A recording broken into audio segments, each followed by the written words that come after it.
ассалому алайкум бинандаҳои азизу гиромӣ. барномаи иттилоотии ахборро аз телевизиони Тоҷикистон манзури шумо менамоем. рушди ҳамкориҳои дуҷонибаву бисёрҷонибаи Тоҷикистону Эрон дар заминаи сиёсати муваффақонаву дурбинонаи сарони ду давлати боҳамдӯст. гузоштани гомҳои устувор ба хотири тақвият бахшидани ҳамгироӣ ва ба даст омадани музаффарият дар ин самт. 15 январ президенти ҷумҳурии исломии Эрон муҳтарам Масъуд Пизишкиён бо сафари давлатӣ ба ҷумҳурии Тоҷикистон ташриф оварданд. гузориш дар ин хусус.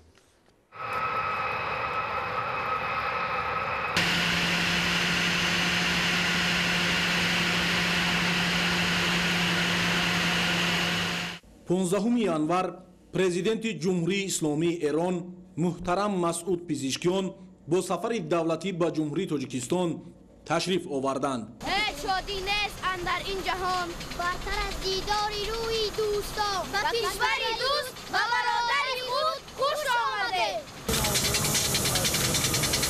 президенти ҷумҳурии Тоҷикистон пешвои миллат муҳтарам Эмомалӣ Раҳмон ба нишони эҳтироми баланд меҳмони олимақом президенти ҷумҳурии исломии Эрон муҳтарам Масъуд Пизишкиёнро самимона истиқбол гирифтанд. саҳни фурудгоҳи байналмилалии Душанбе ба хотири пазироии арзандаи меҳмони олиқадр бо парчамҳои давлатии ду кишвар, аксҳои сарони давлатҳои Тоҷикистону Эрон ва шиорҳои тараннумгари дӯстии мардумони ду давлат идона оро ёфта буд. барои истиқбол роҳрави сурх густурда шуда, афсарони горди фахрӣ аз ду тарафи роҳрав саф оростанд.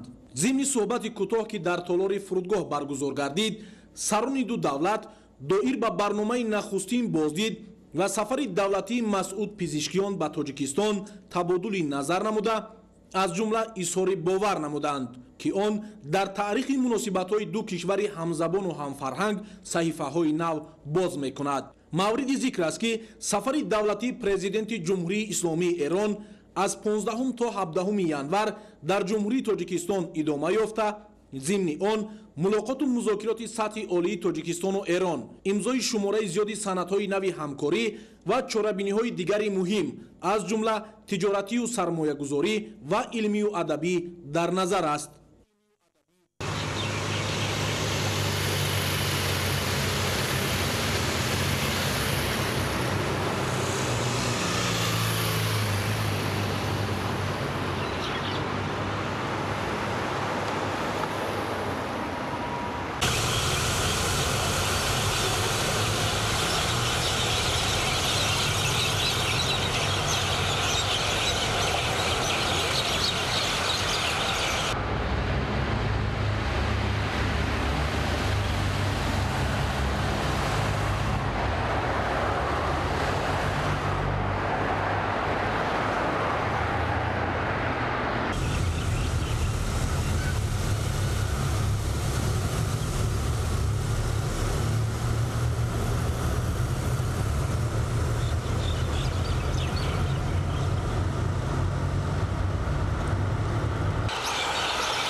баъди ташриф овардан ба шаҳри Душанбе пойтахти Тоҷикистони соҳибистиқлол, президенти ҷумҳурии исломии Эрон муҳтарам Масъуд Пизишкиён ба хотири эҳтиром ва арҷ гузоштан ба таъриху фарҳанги ғании миллати тоҷик дар пояи муҷассамаи асосгузори давлати бузурги тоҷикон Сомониён Шоҳ Исмоили Сомонӣ гулчанбар гузоштанд. дар ин маросим президенти ҷумҳурии исломии Эрон муҳтарам Масъуд Пизишкиёнро сарвазири ҷумҳурии Тоҷикистон Қоҳир Расулзода ва дигар намояндагон ҳамроҳӣ намуданд.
انکشاف و تحکیم روابط متقابل مملکت با دولت‌های گوناگون جهانی در اساس سیاست درهای باز حکومت جمهوری تاجیکستان تا رفت سطح و صفت نو را صاحب می‌گردد. گسترش مناسبات بیرونی و دستیابی به هدف‌های عالی وسعت یافته بازدیدهای دولتی رسمی و کاری پرزیدنت جمهوری تاجیکستان امامعلی رحمان از کشورهای خارجی، تشریف‌های شخصیت‌های رسمی کشورهای دیگر به تاجیکستان و برگزاری ملاقات و گفت‌وشنیدها در ساحه‌های مختلف از ثمراناکی سیاست پیشگرفته رهبریت دولت و حکومت کشور دلالت می‌دهد. شرح نوبتی عاید به نتیجه‌های رابطه‌های تاجیکستان و ایران. 33 سال روابط جمهوری تاجیکستان و جمهوری اسلامی ایران در حال رشد و تقویت است. نزدیک 240 میلیون دلار ایالات متحده آمریکا. این نشانداد 3 سال قبل است. از این مبلغ تقریبا 115 میلیون دلار صادرات و 124 میلیون دلار واردات میباشد. از جمله گردش مال بین دو کشور در مقایسه با سالهای قبلی افزایش یافته. در 11 ماه سال 2024 به 336.1 میلیون دلار رسید که این نسبت به سال پیشین 155% زیاد میباشد. گردش مال بین دو کشور همساله با صادرات آلومینی، پخته و محصولات کشاورزی تاجیکستان، اینچنین واردات محصولات نفتی ایران، مسائل ساختمانی و تجهیزات برقی افزایش می‌یابد. مثلا در 11 ماه سال 2024 ساختار صادرات 104 میلیون دلار و واردات 232.1 میلیون دلار را در بر گرفت. باید گفت که گردش مال و محصولات میان جمهوری تاجیکستان و جمهوری اسلامی ایران از روی دورنما باز هم افزایش می‌یابد. این روند که از روی شریکی بین هم با ثبات ادامه دارد، صرف نظر از تاثیرهای بیرونی،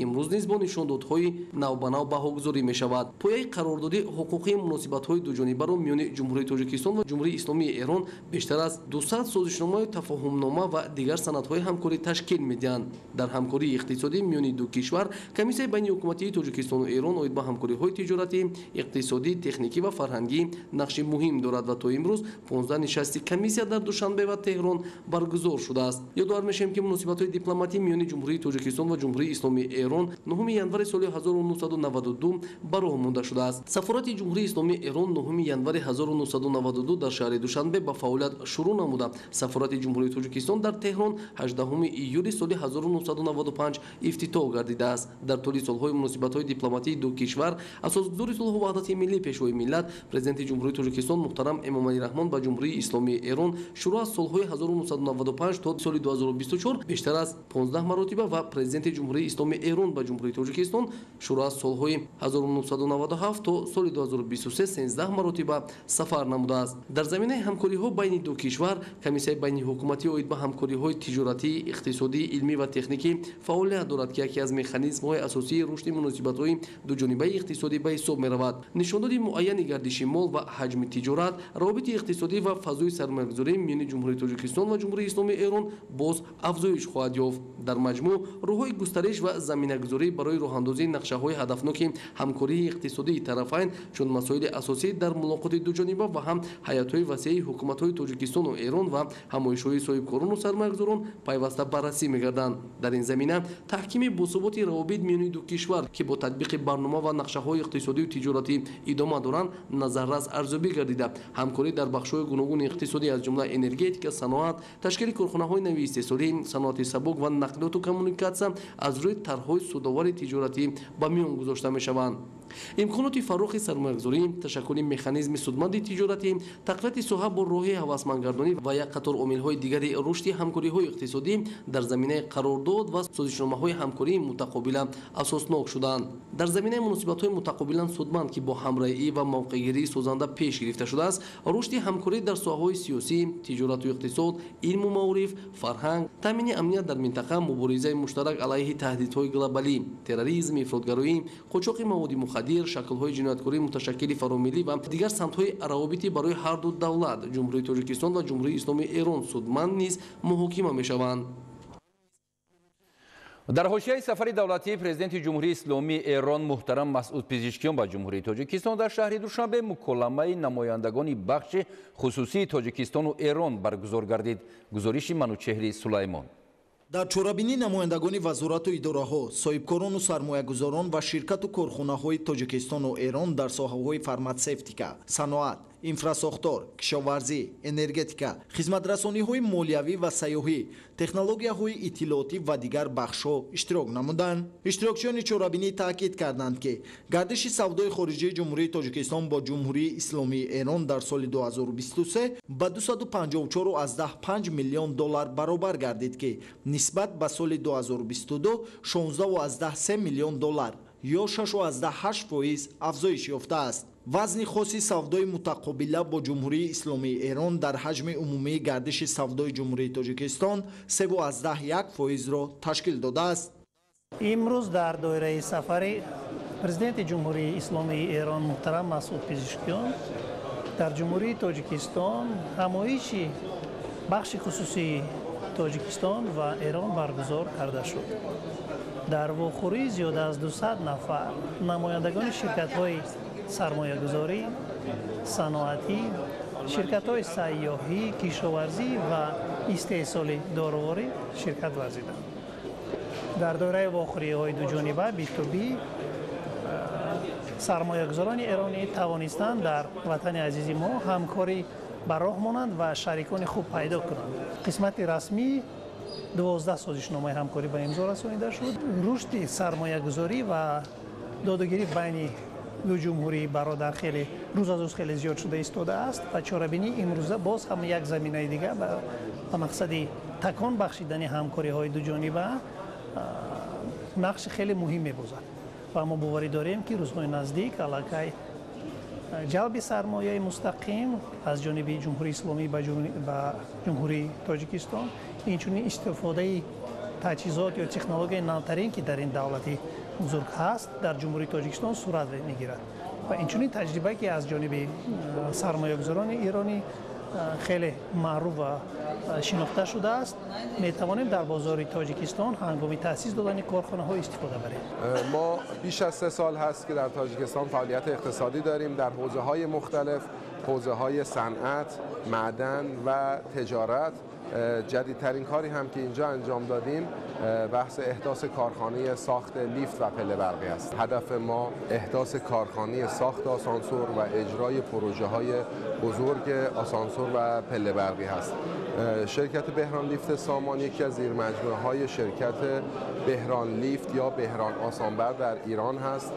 مجموعه بهران لیفت به عنوان یکی از بزرگترین تولید کننده های آسانسور و پله برقی در کل دنیا، به طوری که ما فقط در کل دنیا فقط 2 شرکت رو داریم که تمامی تجهیزات آسانسور و پله برقی رو به طور کامل تولید میکنن که شرکت بهران لیفت یکی از اون 2 تا هست.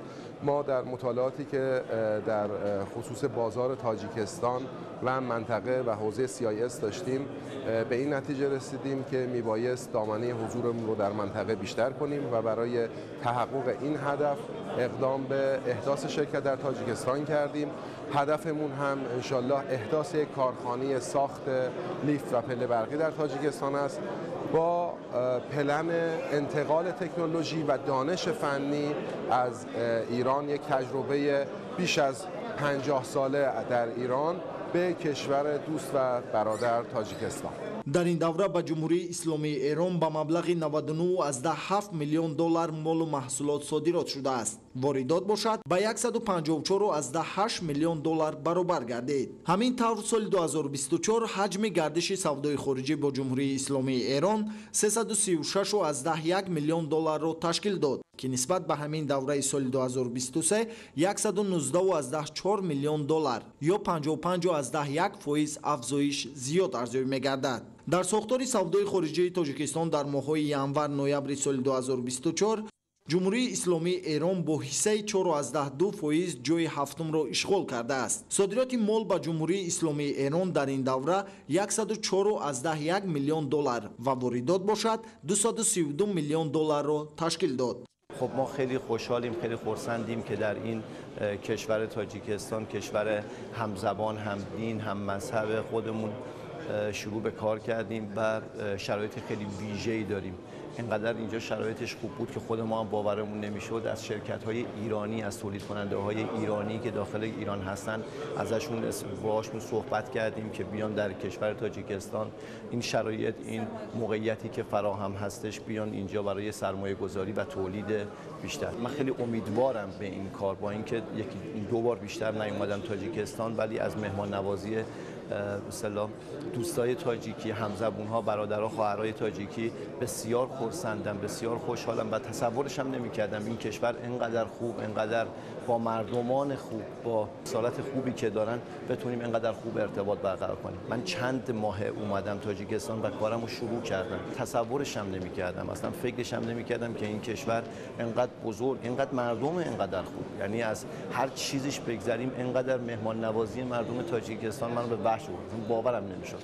یعنی من حتما تو اولین سفر خانواده‌ام هم حتما به تاجیکستان میارم. عالیه همه چی. ان شاءالله که بتونیم از توی بیزینس و توی کارم و همین خوبی پیش بریم و شرایط خیلی خوب می‌بینم. امروز 15 ژانویه در نشست مشترک فعالان اقتصادی تاجیکستان و ایران شرکت کردیم.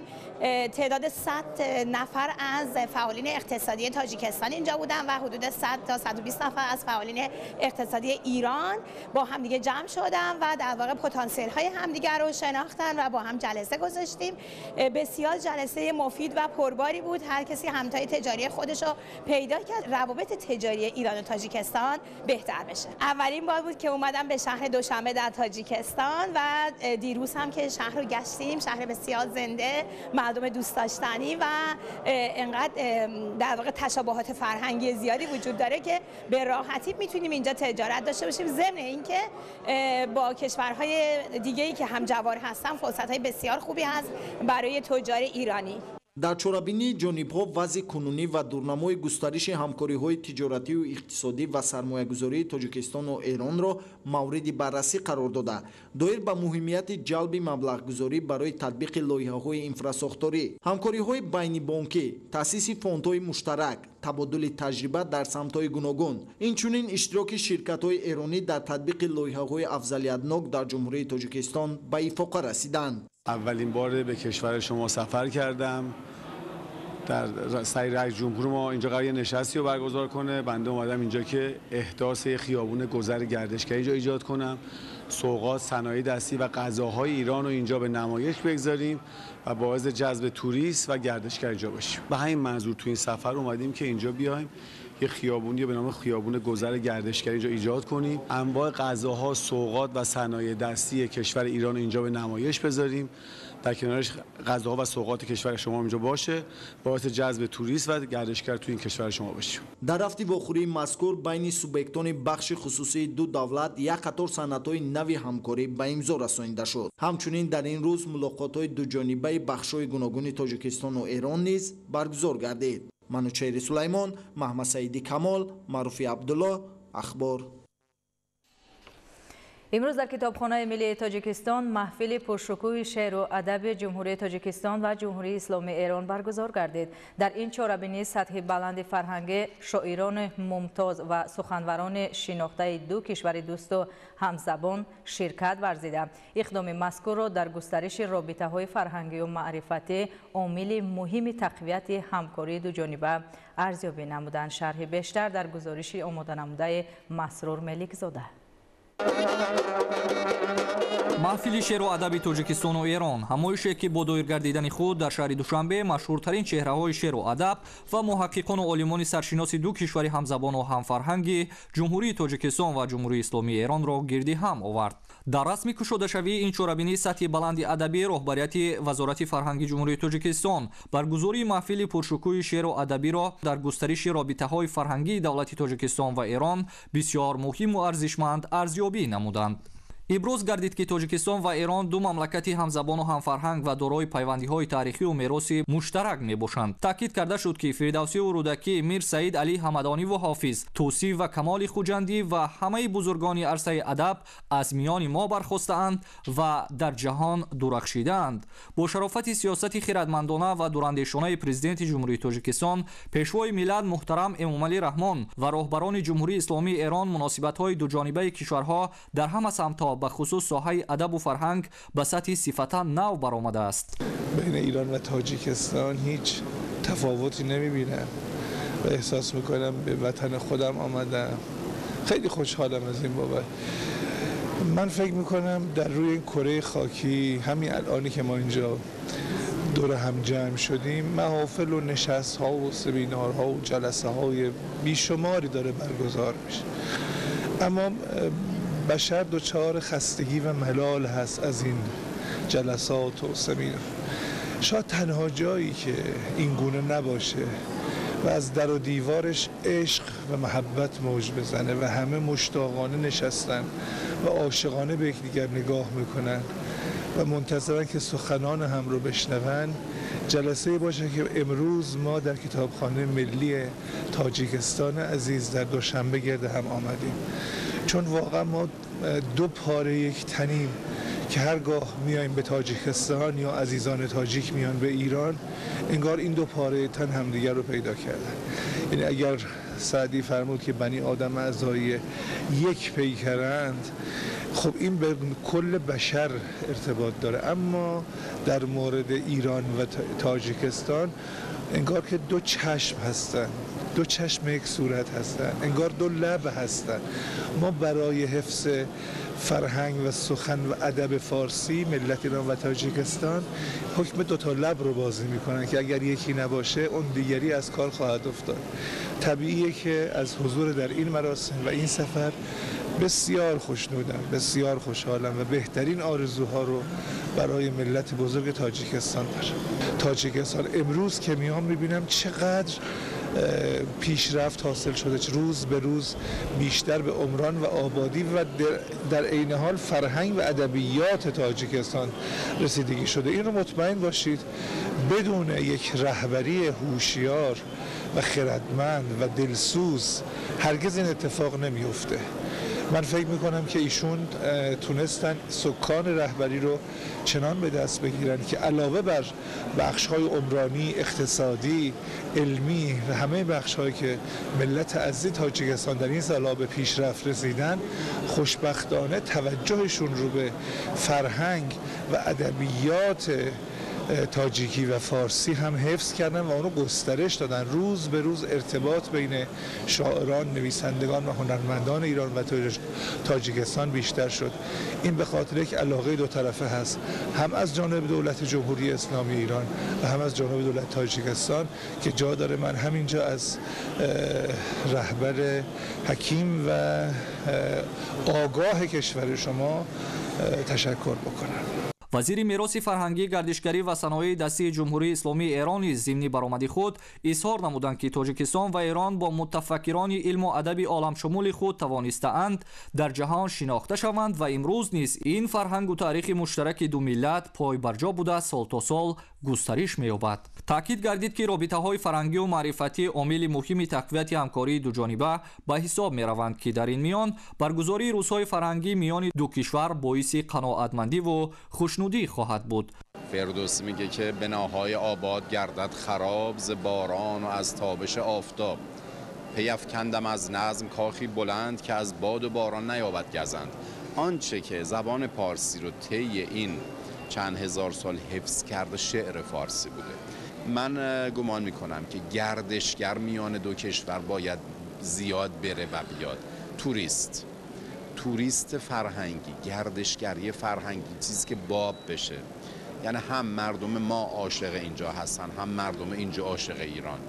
من دفعه سوم هست میام به تاجیکستان و همواره مورد مهر و محبت این مردم بودم و ته ماجرا رو که نگاه میکنم، آنچه که باعث میشه اونها ما رو دوست بدارن، ما هم. اونها زبان فارسیه و شعر فارسیه. میگن ما شما رو میبینیم یاد ابو عبدالله رودکی میفتیم.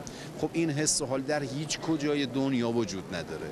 در ادامه محفل شعر و ادب تاجیکستان و ایران که در حاشیه سفر دولتی پرزیدنت جمهوری اسلامی ایران مسعود پزشکیان به جمهوری تاجیکستان دایر گردید، شاعران سرشناس دو کشور دوست از ایجادیات تر و تازه خویش، شعر و غزلها و رباعی و دوبیتیها در وصف برادری و همتباری و دوستی و همزبانی به سمع حاضرین رسانیدند.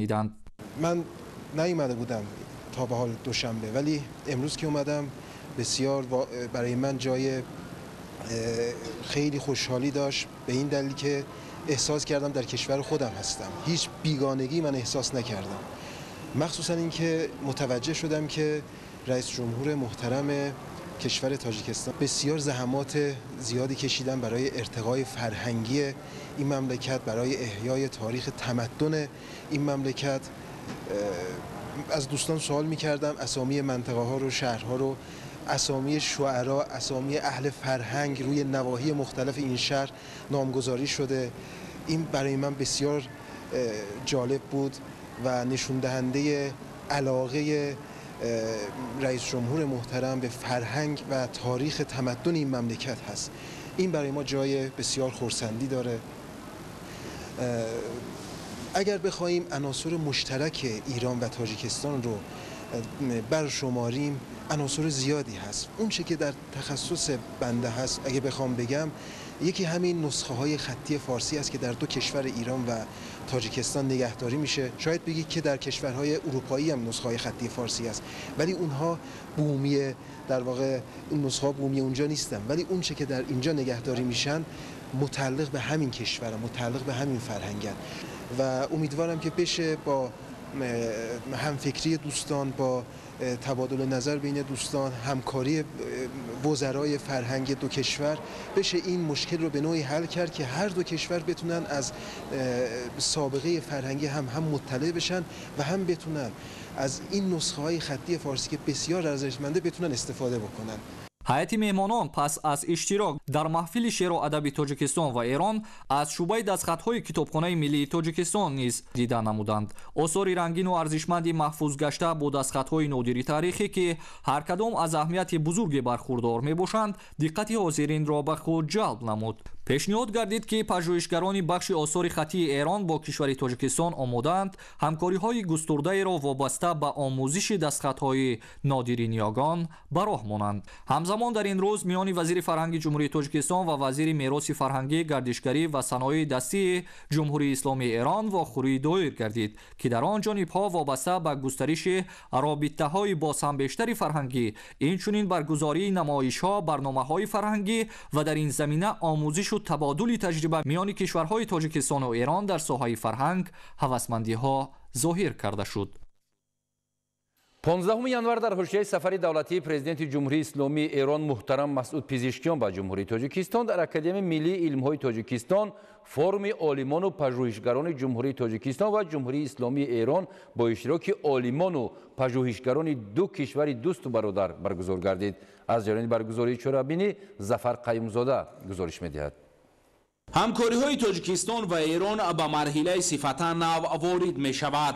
робитаҳои ҷумҳурии тоҷикистон бо ҷумҳурии исломии эрон бар пояи пайвандҳои таърихӣ, фарҳангӣ, тамаддунӣ ва забонӣ тавсеа ёфта, имрӯзҳо ҳамкории фарогири ҷонибҳо дар соҳаҳои иқтисодию тиҷоратӣ, аз ҷумла дар соҳаҳои нақлиёту энергетика, саноату кишоварзӣ, фарҳангу маориф ва илм чун омили муҳими таҳкиму густариши муносибатҳои ду давлат арзёбӣ мегарданд. дар доираи сафари давлатии президенти ҷумҳурии исломии эрон Масъуд Пезешкиён ба ҷумҳурии Тоҷикистон дар Академияи миллии илмҳои Тоҷикистон форуми олимону пажӯҳишгарони ҷумҳурии Тоҷикистон ва ҷумҳурии исломии эрон баргузор гардид. қабл аз оғози форум ҳайати олимону пажӯҳишгарони эрон бо дастовардҳои олимону пажӯҳишгарони муассисаҳои илмӣ таҳқиқотии Академияи миллии илмҳои Тоҷикистон шинос шуда, ба дастоварду натиҷаи таҳқиқотҳои олимону муҳаққиқони тоҷик мароқу таваҷҷуҳи беандоза зоҳир намуданд. امروز از نمایشگاه دستاوردهای علمی و تکنولوژی بازدید داشتیم. خوشحالم از پیشرفت‌هایی که آکادمی داشت در حوزه علمی که برای من جذاب بود این مجموعه غرفه‌هایی که بازدید کردم هر کدوم یه نوآوری داشتن. فکر میکنم تاجیکستان در آینده در مسیر یک جهش قرار میگیره در حوزه علمی و آن چیزی که میتونه زیرساخت‌های کشور رو توسعه بده تکنولوژی علم و دستاوردهای داخلی است. این به این معناست که تاجیکستان به این باور رسیده که جوانانش قدرت توسعه تکنولوژی و ساخت رو برای همه کالاها و همه تکنولوژی‌ها دارن. این جسارت ورود به این حوزه قدم اول بود که من در این نمایشگاه دیدم. آغاز یک تحولی است از جمله در حوزه روابط علمی. ما معاونت علمی و فناوری ما اطلاع داده شد که مؤسسه‌های علمی تحقیقاتی اکادمیای ملی علم‌های تاجیکستان در پیشبرد کارهای علمی و تحقیقاتی سهمی نظارت گذاشته در سمت‌های گوناگون به دستاوردهای ارزشمند نائل می‌گردند. سپس در بینای اکادمیای ملی علم‌های تاجیکستان فورومی عالمان و پژوهشگران جمهوری تاجیکستان و جمهوری اسلامی ایران دایر شد. همکاری‌های علمی بین کشورهای ما روز تا روز مستحکم شده ایستادند. عالمان ما کوشش می‌نمایند که کارهای علمی تحقیقاتی زیادی را به انجام رسانند. زیادتر تکیه به علم‌های دقیق کردند و متخصصان ساحه ریاضیات، شیمیا و دیگر متخصصان در اینجا اشتراک داشتند و خیلی علمان برجسته ایرانیان در اینجا برآمد کردند. سخنگویی های خیلی زیادی هم کردند. شهر دوشنبه پایتخت کشور عزیزمون و یک مرکزی فرهنگی مبادله گردیده است که ما می‌بینیم که قریب که در هر ماه 2-3 مراتب مثلا کنفرانس های بین المللی در تاجیکستان در دوشنبه عزیزمون برگزار می‌گردد. از این البته در دورنمای کاری در مناسبت‌های دو جانبه بین جمهوری تاجیکستان و جمهوری اسلامی ایران کارهای زیادی را پیشکش کردند که باید که تبادل بین دانشجویان و استادان هم در نظر داشته شود. تاکید گردید که سالهای اخیر گسترش و تحکیم رابطه‌های دوستی و همکاری گوناگون جنبه بین جمهوری تاجیکستان و جمهوری اسلامی ایران تقویت یافته در دایره همکاری‌های سودمند عالمان و پژوهشگران دو کشور همزبان پیوسته در یکجایگی تحقیقات‌های علمی گذرانیده تاریخ و فرهنگ بای و غنی خویش را از نو احیا نموده جاویدانه نگاه می‌دارند. آثار عالم شمول عالمان و بزرگان تاجیک و فارس از قدیم در جهان مشهور گردیده در بین هواداران شعر و ادب جایگاه خاص را کسب نموده است. ما باید یک جایگاه مشترک همکاری کنیم تا که ارزش‌های خود را حفظ کنیم، تا اینکه دستاوردهای فرهنگ و تاریخ خود را حفظ کنیم. کارکرد و از نو بچه‌ها برآوردن شاهنامه که این هم یک تشبثی پیشوای ملت محترم رحمان میشد و یعنی که اون را برای مردم تاجیکستان و ایران از سر نو پیشنهاد نمودن در کارکرد نو این هم یک کاری خیلی بزرگ است و البته ما باید در اینجا مثلا زبانشناسا و ادبیاتشناسا همکاری نمایند. در این فورم عالمان و پژوهشگران جمهوری تاجیکستان و جمهوری اسلامی ایران وارثان اصلی ابو عبدالله رودکی و ابوالقاسم فردوسی به هم آمده بهر تقویت بخشیدن کارهای علمی تحقیقاتی و مستحکم نمودن رابطه‌ها اندیشرانی نمودند. من دکتر محمود اکرامی هستم. دیشب که اومدم اینجا شهر دوشنبه رو شهر دیگری دیدم. تو همین خیابان رودکی که من آمدم قبلا و امروز اومدم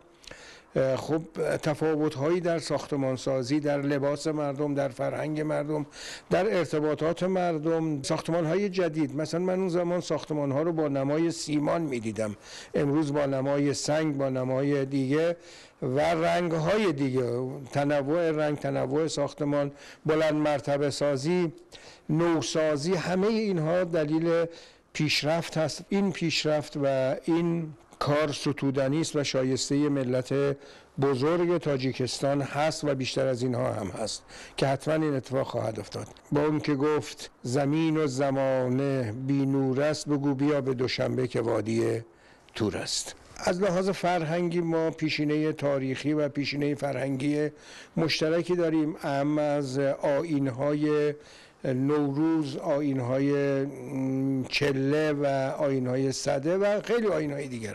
افتخار می‌کنیم که شاهنامه رو داریم، افتخار می‌کنیم که کمال خجندی رو داریم، افتخار می‌کنیم که رودکی داریم، ناصر خسرو قبادیانی رو داریم. هدف از برگزاری فورум تحکیم منبعده همکاری‌های بسیار جانبه و دو جانبه بین دولتی در ساحه علم و فناوری، متحد نمودن نیروی علمی عالمان جمهوری تاجیکستان و جمهوری اسلامی ایران، اینچنین بررسی مسائل هماهنگسازی تحقیقات علمی در دایره یک پلتفرم ارزیابی شد با مقصد مستحکم نمودن رابطه‌های علمی و تحقیقاتی عالمان و پژوهشگران تاجیکستان و ایران در فورум مسائل تحلیل و معین نمودن سمت‌های افضلیتناک کارهای مشترک علمی، مساعدت به همگرایی ثمرناک علمی در کشورهای تاجیکستان و ایران، تهیه لایحه‌های نو علمی، تشکیل و گذرانیدن اکسپدیسی‌های یکجایی علمی، مساعدت به پهن نمودن تجربه استحصالات در ساحه علم در جمهوری تاجیکستان و جمهوری اسلامی ایران با مقصد بلند برداشتن صفت تیار نمودن کادرهای علمی،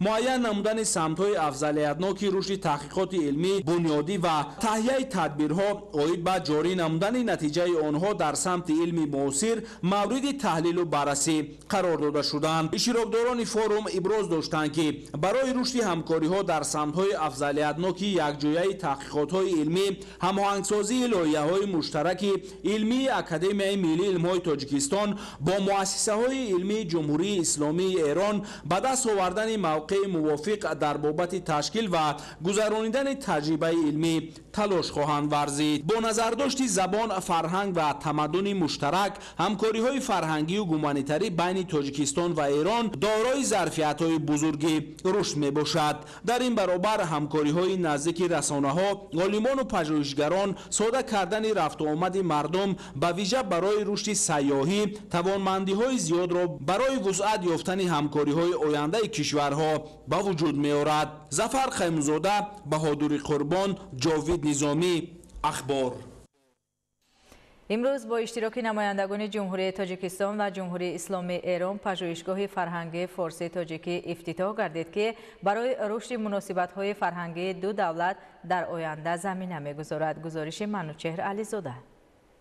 امروز در پایتخت مملکت شهر دوشنبه با اشتراک نمایندگان دو دولت جمهوری اسلامی ایران و جمهوری تاجیکستان، اهل زیا، شاعران و نویسندگان افتتاح پژوهشگاه فرهنگ فارسی تاجیکی صورت گرفت. افتتاح پژوهشگاه فرهنگ فارسی تاجیکی برای تشکل مرحله نوی ارتباط علمی و فرهنگی پایه‌های استوار می‌گذارد. قبل از هر چیزی من باید ابلاغ سلام و ادب و اخلاص داشته باشم به ملت بزرگ تاجیکستان به خاطر مهمان نوازی هاشون و استقبالی که از هیئت ایرانی داشتن. خرسندم که اعلام کنم که روابط دو ملت و دو دولت ایران و تاجیکستان وارد افق جدیدی شد و فصل جدیدی شد. این سفر که نهایتاً به امضای تفاهمنامه میان مقامات و وزرای دو کشور در حضور رؤسای جمهور فردا خواهد رسید، یک نقطه عطف، یک افق جدید رو ایجاد خواهد کرد برای گسترش روابط با ما.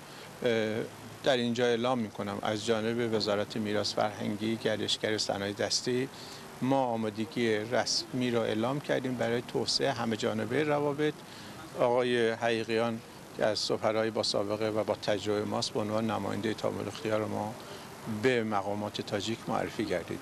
فکر می‌کنم ما در آغاز یک مسیر قرار گرفتیم که آینده خوبی را به دو ملت نوید میده. موفق باشید. پژوهشگاه مذکور در تصحیح و نشر میراث کلاسیکی، تحقیق ادبیات و آثار علمی و معرفتی گذشتگان، همکاری‌های علمی محققان دو کشور دوست نقش مناسب خواهد گذاشت. نشر آثار چون تاریخ سیستان، نفحات الانس عبدالرحمن جامی با عنوان نمونه‌های متن‌های کلاسیکی از جمله کارنامه‌های مهم متن‌شناسی به شمار می‌روند که توسط این پژوهشگاه انتشار یافتند. همچنین اشعار شاعران معاصر تاجیک نظام قاسم، فرزانه، گل‌رخسار، سیدعلی مأمور، دارانجاد و دیگران با خط فارسی در پژوهشگاه مذکور نشر گردیدند که از نقش مهم آن در ترقی تاجیک آگاهی می‌دهد. پژوهشگاه فرهنگ فارسی تاجیکی مرکز پژوهشی هست که اینجا ما برای نزدیکی فرهنگ و ادبیات و زبان مشترکمون و کارهایی که لازم است برای این زبان کارهای پژوهشی صورت بگیرد انجام میدهیم کارهایی از گذشته از 20 و چند سال پیش در این مرکز انجام شده. کتابهایی رو از شاعران و نویسندگان تاجیکستان به ایران معرفی شدن، خط به خط فارسی برگردانده شدن. آثاری از زبان و نویسندگان معاصر و شاعران فارسی با خط تاجیکی و با دو خط فارسی و تاجیکی در اینجا منتشر کردند و معرفی فرهنگ‌های دو کشور، نویسندگان و افراد برجسته دو کشور به یکدیگر، شاعران یکدیگر و نشست‌ها و چاره‌بینی‌های مشترکی که بین دانشمندان، شاعران، نویسندگان دو کشور وجود دارد، هم در حوزه ادبیات هم در حوزه زبانشناسی. نشر تحقیقات ارزشمند زبانشناسی کلاسیکی بخصوص مقاله‌ها وابسته به مسائل زبان‌های اهل باستان چون زبان‌های سوغدی و باختری، خوارزمی و پهلوی در شناخت منابع کهن و اصالت زبان فارسی نقش مؤثر دارد. در جمهوری تاجیکستان هم یک قطار مؤسسه‌های فرهنگی از قبیل پژوهشگاه فرهنگ و اطلاعات جمهوری تاجیکستان علاوه اینستیتوت زبان و ادبیات به نام استاد عبدالله رودکی اکادمی ملی علوم‌های تاجیکستان فعالیت می‌کنند که فکر می‌کنم در رابطه‌های همکاری من بعد بین این دو نهادهای علمی باز هم گسترش خواهند یافت و اشعار زیاد شاعران فارس و تاجیکی هر دو کشور همزبان و همایون هستند. فکر می‌کنم که از این هم بیشتر می‌شود و عالمان و دانشمندانی که نیاز احتیاج و تحقیق و پژوهش آموزشی ادبیات خطی دو کشور هم جمهوری تاجیکستان و هم جمهوری اسلامی ایران داشتن، من بعد توسط این پژوهشگاه این مؤسسه علمی رابطه‌های علمی و تحقیقی خود را از این هم زیادتر برای خواهند بود. توجه پیشوای ملت محترم امام علی رحمان در رشد مناسبت‌های فرهنگی، دوستی و وحدت سالاری بین خلقیت‌ها خاصه بوده، همزمان بزرگ اقدام‌های برای شناخت تاریخ و فرهنگ پرغناوت عملی شدند. از جمله پیشنهاد پیشوای ملت محترم امام علی رحمان درباره تجلیل 2550 سالگی اعلامیه کوروش کبیر در سطح یونسکو همچون میراث مشترک از جانب اهل علم و ادب جمهوری اسلامی ایران به شایستگی استقبال یافته. من بعد در این زمینه نیز پژوهش‌های پربار به انجام خواهند رسید. منوچهر علیزاده، فرهاد واسع، اخبار. امروز تحت ریاست رئیس مجلس نمایندگان مجلس عالی جمهوری تاجیکستان محمد طاهر زاکرزاده اجلاسیه ششم مجلس نمایندگان مجلس عالی جمهوری تاجیکستان دعوت ششم برگزار گردید که ضمن آن سازشنامه مبلغ‌گذاری بین جمهوری تاجیکستان و اساسیاسیون بین‌المللی رشد وابسته به لایحه مبلغ‌گذاری استوار برای نیروگاه برق آبی راغون، سازشنامه قرضی بین جمهوری تاجیکستان و بانک اروپایی تجدید و رشد وابسته به لایحه تجدید و مؤثرگردانی انفراساختار شهر دوشنبه، سازشنامه قرضی بین جمهوری تاجیکستان و بانک اروپایی تجدید و رشد وابسته به لایحه بهترکنی نظام آب تامین‌کنی در شهر باختر، سازشنامه قرضی بین جمهوری تاجیکستان و بانک اروپایی تجدید و رشد وابسته به لایحه بهترکنی نظام آب تامین‌کنی در ناحیه دنغره، لایحه قانون جمهوری تاجیکستان درباره وارد نمودن تغییر الهه‌ها به کدکس انداز جمهوری تاجیکستان، سازشنامه بین حکومت جمهوری تاجیکستان و حکومت شاهیگری متحده بریتانیای کبیر و ایرلندیای شمالی عاید به علاقه هوایی، شرطنامه بین حکومت جمهوری تاجیکستان و حکومت مالایزیا درباره یاری متقابله حقوقی عاید به پرونده‌های جنایتی، یادداشت‌های تبادل عاید به رسانیدن کمک به بازگشت جهت دسترس نمودن تجهیزات مشاهده ویدیویی بهر تطبیق مرحله دوم لایحه شهر بخطر در دایره سازشنامه بین حکومت جمهوری تاجیکستان و حکومت جمهوری مردم چین درباره پیشنهاد کمک به بازگشت مورد محاکمه قرار گرفتند. در اجلاسیه از روی همه مسئله‌های بررسی شده قرارهای دخلدار قبول کرده شد. دوشنبه شهر از شاهکاری‌های استقلال، خانه امید تاجیکان جهان، مخزن محبت و صداقت به وطن، مکان دوست داشته و امن و شهر از آرمان‌های چندین هزار ساله ملت تاجیک است. با شرافت سیاست سازنده پرزیدنت جمهوری تاجیکستان پیشوای ملت محترم امام علی رحمان و اقدام و تشبس‌های ثمرآور رئیس شهر دوشنبه محترم رستم امام علی، پایتخت تاجیکستان صاحب استقلال شهر دوشنبه به یکی از شهرهای پیشرفته جهان تبدیل یافته است. در زمینه اقدامات بنیادکارانه در پایتخت مملکت 9 راه دو سطحه دیگر به طور معاصر و زمانوی در دایره عملی شوی نظام رشد پایتخت و نقشه گنرالی شهر دوشنبه بنیاد می‌گردد که در باز هم مکملگردانی انفراستراکچور راه و نقلیات مساعدت می‌کند. یوسف غنیزاده شرح می‌دهد. раванди бо суръати созандагиҳо, марҳилаи нави рушд ва мукаммалсозии инфраструктури муҳим, нигини пурҷилои миллат, шаҳри Душанбе, пойтахти Тоҷикистони соҳиби истиқлол. Ин шаҳри афсонавӣ яке аз мӯъҷизаҳои сабзу гулафшони сайёҳӣ барои ҷаҳонгардон мебошад. таи солҳои охир Душанбе бо муосиртарин имконот, симои диққатҷалбкунанда ва шароити пешрафта аз ҷумлаи яке аз ҷолибтарин шаҳрҳои ҷаҳон мебошад ки таваҷҷӯҳу ташрифи сайёҳони хориҷӣ ба он рӯз аз рӯз афзун гардида истодааст. нақшаҳои ояндадор ва татбиқи босамари низоми муосири хизматрасонӣ Душанберо ба раванди босуръати рушд ворид намудааст. дар ин замина сатҳи зиндагии сокинони пойтахт ва шароит барои меҳмонони дохилию хориҷӣ дар шаҳр ба маротиб боло рафта истодааст. 9 роҳи дусатҳаи дигар ба таври муосиру замонавӣ дар заминаи нақшаи генералии шаҳри Душанбе бунёд мегардад ки дар боз ҳам мукаммалгардии инфраструктури роҳу нақлиёти пойтахт мусоидат мекунад. дар доираи тадбирҳои ободонӣ ва вусъат бахшидани корҳои созандагӣ давоми чанд соли охир сохтмон ва барқарор намудани 6 пул, 2 эстакадаи 300 ба таври замонавӣ ба анҷом расонида шуда, беш аз 160 километр роҳҳои мошингард бунёду навсозӣ шудааст. ба таври шинохтанашаванда шаҳри Душанбе рушд намуда, симои он низ куллан бо тарҳи муосир ва инфраструктури пешрафта дигаргун гардидааст. бунёди боғу гулгаштҳои диққатҷалбкунанда, иншооти гуногун самти маишиву хизматрасонӣ, майдону толорҳои муосири варзишӣ ва биноҳои баландошёнаи истиқоматӣ ба зебоии шаҳри Душанбе ҳусни дигаре зам кардааст. сайёҳони хориҷӣ бо мақсади аз наздик дидани имкониятҳои муҳайёшуда дар Душанбеи муосир ва огоҳии бештар аз фарҳангу тамаддуни тоҷикон ба пойтахти Тоҷикистони муқаддас ки оинаи рӯнамои миллати тоҷик мебошад, ташриф оварда аз беҳтарин шароити хизматрасонӣ баҳравар мегарданд. таи солҳои охир шаҳри Душанбе ба унвони яке аз 10 шаҳрҳои амтарини ҷаҳон мавриди таваҷҷӯҳи бештари оламиён қарор гирифта, ба макони баргузории ҳамоишҳои бузурги минтақавию байналмилалӣ, мусобиқаҳои бонуфузи варзишӣ ва чорабиниҳои сатҳи баланд табдил ёфтааст ки бешак натиҷаи сиёсати созандаи президенти ҷумҳурии Тоҷикистон, пешвои миллат муҳтарам Эмомалӣ Раҳмон ва тадбирандешиҳои пайвастаи раиси шаҳри Душанбе муҳтарам Рустами Эмомалӣ мебошад. дар пайи амалинамоии низоми муосири шаҳрсозӣ ва мукаммалсозии инфраструктури зарурӣ, шаҳри Душанбе ҳамчун шаҳри дорои имконоти васеи сайёҳӣ, истироҳату фароғат ва илмомӯзӣ шинохта мешавад. баргузории чорабиниҳои сатҳи ҷаҳонӣ дар қалби Тоҷикистони соҳиби истиқлол шаҳодати эътирофи ҷаҳонии Душанбе ҳамчун мизбони ҳамоишҳои бонуфуз ва шаҳри амну пешрафта мебошад. бовар аст ки бо таҳррезии нақшаҳои нав ва татбиқи барномаҳои рушд, шаҳри Душанбе дар оянда низ дар сатҳи ҷаҳон шоиста муаррифӣ гардида, унвону мақоми боз ҳам арзандаеро касб мекунад.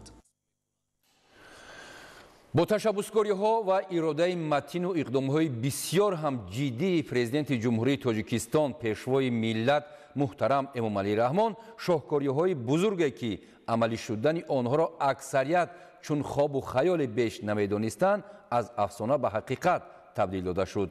яке аз чунин шоҳкориҳои муҳандисӣ дар самти бунёди роҳҳо ин сохтмони роҳи автомобилгарди Дарвоз Ванҷ то даромадгоҳи ноҳияи Рӯшон мебошад. роҳе ки дар бунёди он заҳматҳои сангине сарф шудааст. гузориши ҳамкорамон Шаҳзод Раҷабзода дар ин хусус.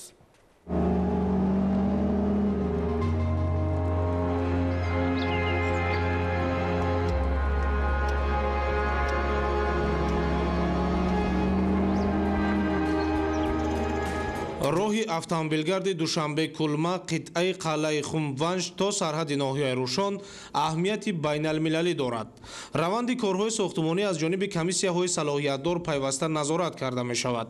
масъулаи сохтмонӣ дар бунёди роҳ истифодашаванда истеҳсоли ширкатҳои ватанӣ буда ба талаботи стандартҳои сатҳи ҷаҳонӣ ҷавобгӯ аст.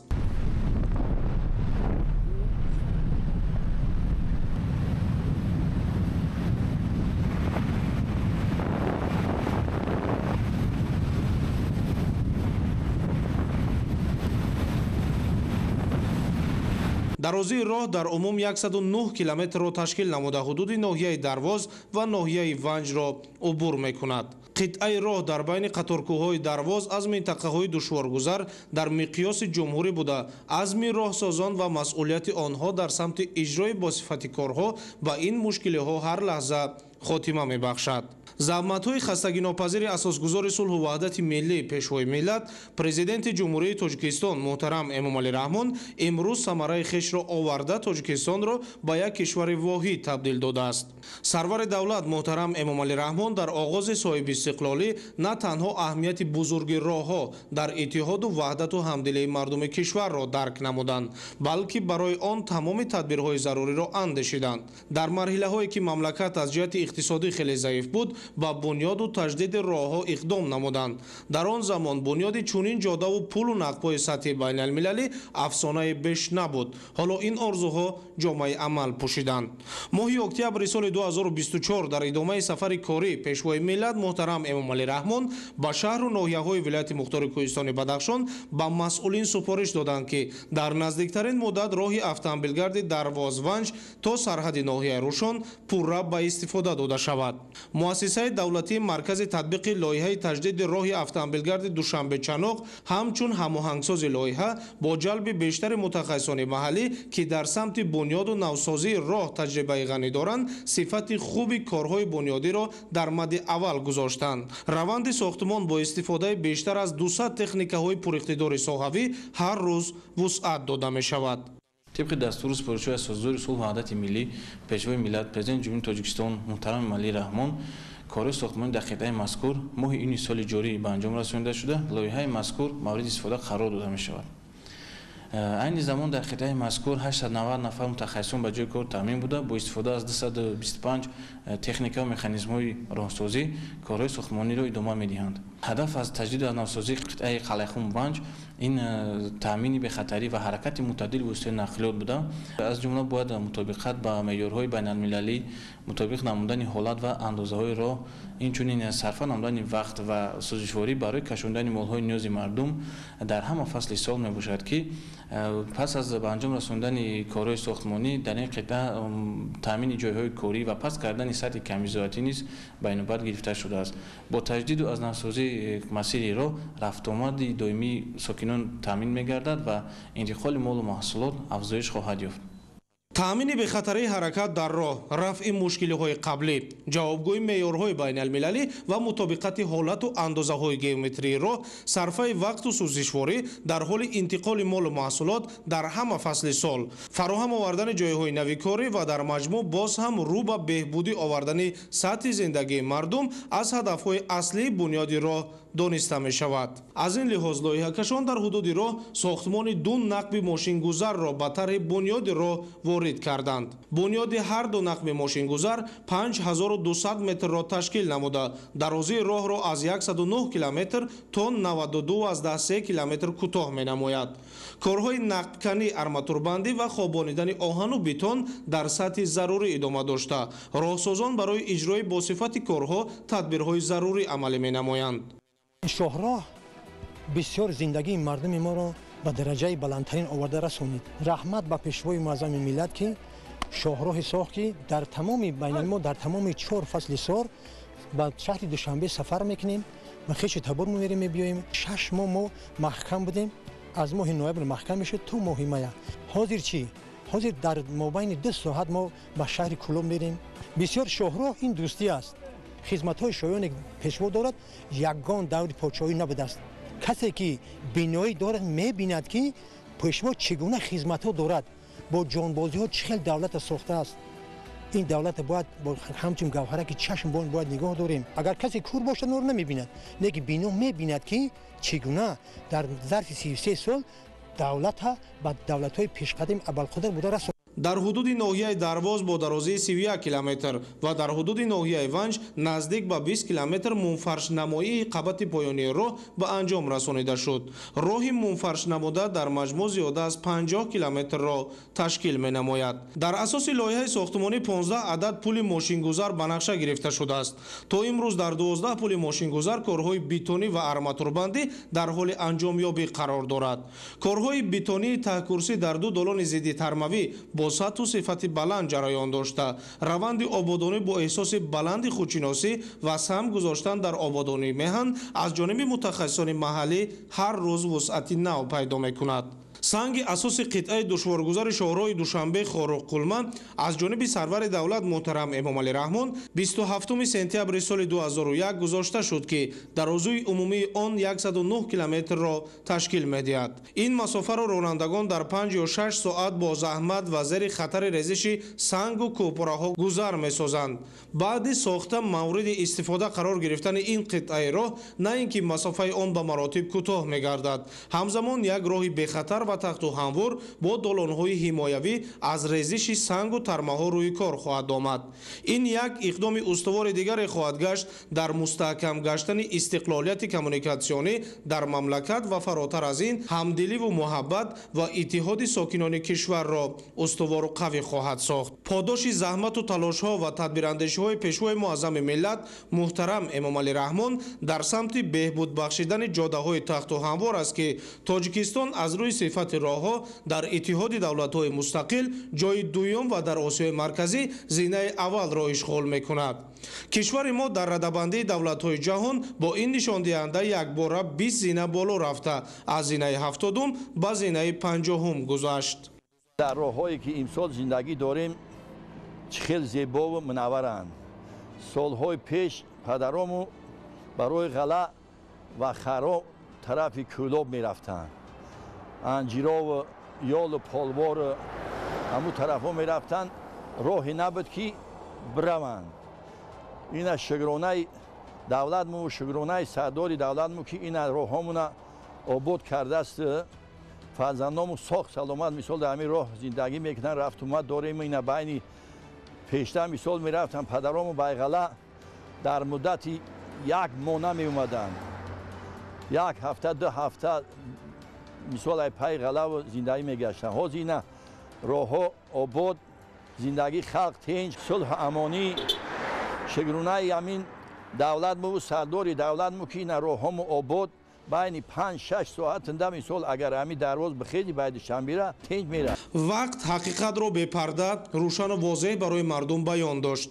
имрӯз шоҳроҳе бо иншооти бузург гашт дар хидмати халқ қарор дорад. мушкили мардум туфайли ин шоҳроҳ осон гардида ва боз роҳҳои нав бо иншооти бузургу зебояш бунёду таҷдид мегарданд. ин масир ҳамон шоҳроҳи бузурги абрешим аст ки эҳёгари он дар замони навин сарвари давлати тоҷикон муҳтарам Эмомалӣ Раҳмон мебошанд. албатта ин ҳама талошу заҳматҳо, тадбирандешиҳо, ташаббусу иқдомҳои наҷиби асосгузори сулҳу ваҳдати миллӣ, пешвои миллат, президенти ҷумҳурии Тоҷикистон муҳтарам Эмомалӣ Раҳмон дар саҳифаҳои таърихи давлатдории навини тоҷикон сабт гаштааст. зеро ин ҳама амалҳо ҳақиқатест раднопазир. шаҳзод Раҷабзода, Муҳаммад Саиди Камол, Ахбор. дар асоси дастуру супоришҳои президенти ҷумҳурии Тоҷикистон пешвои миллат муҳтарам Эмомалӣ Раҳмон ба шаҳрҳои Бохтар ва Леваканти вилояти Хатлон 6 техникаи коммуналӣ аз қабили мошини калони борбардорию партовкашонӣ, техникаҳои махсуси обпартоиву ҳамворкунанда дастрас карда шуд. гузориши Маҳмад Раҷаб Абдуллозода ва Давлати Файзулло.